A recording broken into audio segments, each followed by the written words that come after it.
ce serait quoi le conseil que tu donnerais à une personne qui souhaite développer une conciergerie? D'autant qu'aujourd'hui, il y a beaucoup de personnes qui ont des activités ou des travails qui leur plaisent pas forcément. Ils sont pas forcément là où est-ce qu'ils aimeraient être. Ils aimeraient avoir plus d'indépendance.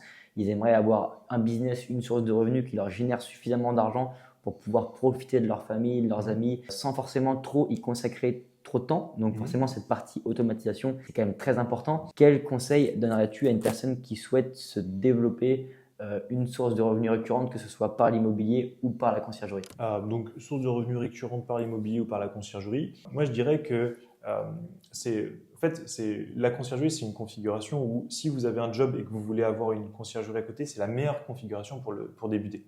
Pourquoi? Parce qu'en fait, de par votre contrainte de disponibilité, vous allez du coup devoir tout anticiper et tout structurer pour ne pas devoir aller remettre les clés en dernière minute ou à répondre à un appel alors que vous êtes en réunion. Donc moi, je trouve que c'est génial pour débuter. Donc voilà, avoir ses premiers logements, les automatiser, apprendre à les gérer, etc. Et puis quand vous allez monter petit à petit, soit vous les gardez pour avoir vraiment un revenu confortable, votre métier que vous aimez et la conciergerie en parallèle, ou alors vous allez pouvoir justement arrêter votre métier qui ne vous plaît plus, au fait, où vous n'avez pas forcément la main sur tout, et du coup vivre de la conciergerie quand vous aurez atteint 10, 15, 20 logements.